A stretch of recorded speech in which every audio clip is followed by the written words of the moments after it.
Welcome to The Explainer. Today, we're diving into something that is honestly just incredibly profound.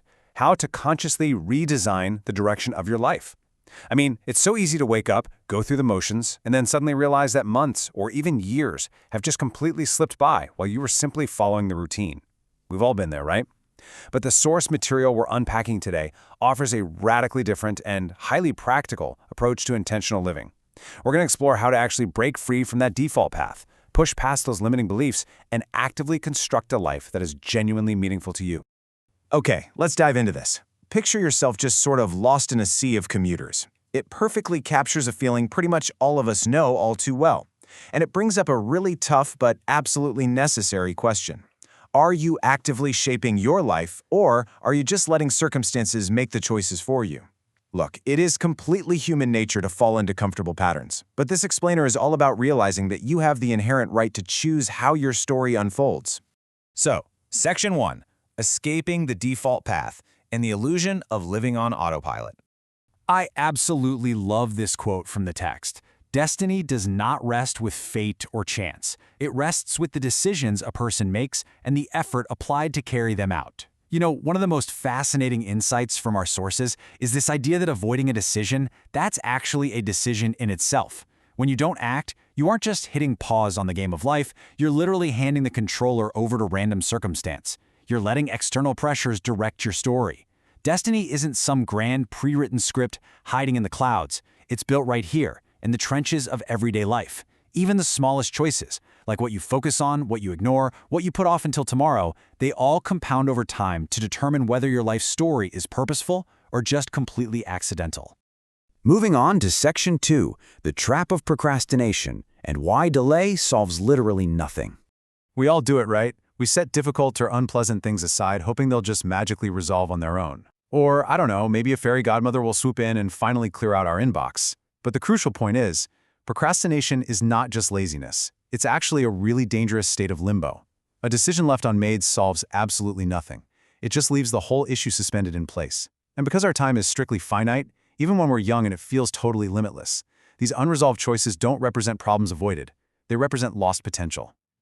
Delaying action almost always adds complexity rather than removing it. This leads us to a really stark contrast in how we live. Passive acceptance versus purposeful direction.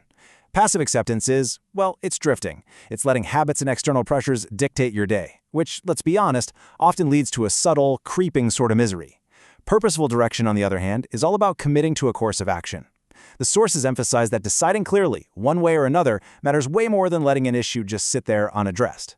Planning ahead and choosing a clear path literally turns procrastination into tangible progress. Section 3. The Power of Belief and Escaping Perceived Constraints.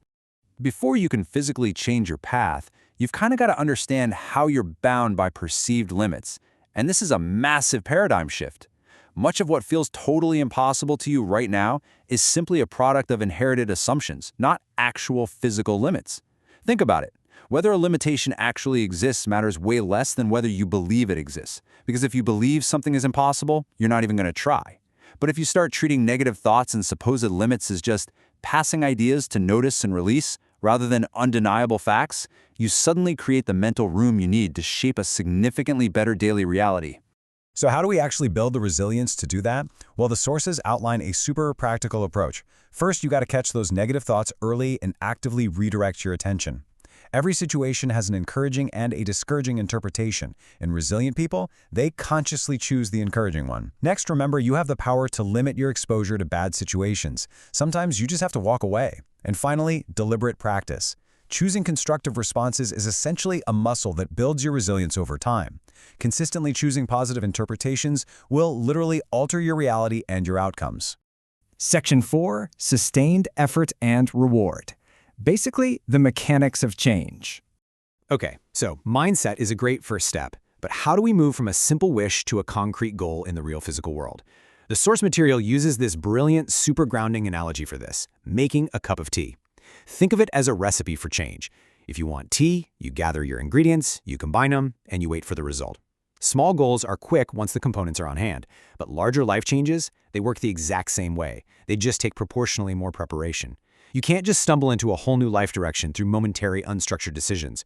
You have to gather your resources, form a plan, and apply patient, sustained effort. And this brilliantly illustrates something we probably all need a reminder on. Instant gratification is a complete myth. Meaningful achievement is the product of sustained effort and persistence, not chance. The real reward scales directly with the genuine effort we apply. And hey, difficulty isn't necessarily a sign that you're on the wrong path. Often, the effort itself is exactly what precedes any significant accomplishment. True success comes to those who maintain steady attention on one meaningful goal, rather than dividing their focus across a dozen passing wishes. Which brings us to our final section: designing your life journey and constructing meaning daily. Let's zoom out for a second to the macro perspective. Think of your life as this grand undertaking. You've got the beginning, which is full of wide-open potential. You've got the end, which is remembered with either satisfaction or regret. But the most crucial part? The middle. This massive, sprawling period of growth that is shaped entirely by your decisions.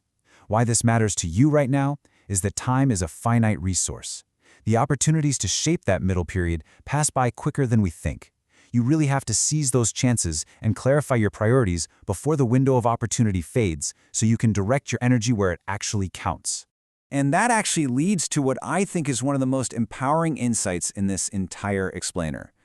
The meaning of life might be better understood as a question of what meaning a person chooses to bring to it, rather than a fixed answer. Meaning isn't some hidden treasure buried under a rock, waiting to be discovered by you. It's actively constructed. You build it through connection, to contributing to others, and by intentionally making the decision to view each day as a small adventure rather than just another chore. So here is your practical blueprint for building that new identity. First up, treat your identity as something that is actively built, not fixed. You are not the exact same person you were a year ago, and you can rewrite your habits starting literally right now. Second, ask better questions. Don't settle for vague desires. Pinpoint exactly what it is you want. Third, construct new options where none seem to exist. You absolutely do not have to settle for just the most obvious choices sitting right in front of you. And finally, approach your everyday tasks with fresh curiosity. That is how you avoid the endless, mindless repetition of a default routine, by bringing a spark of something genuinely new to your daily experience.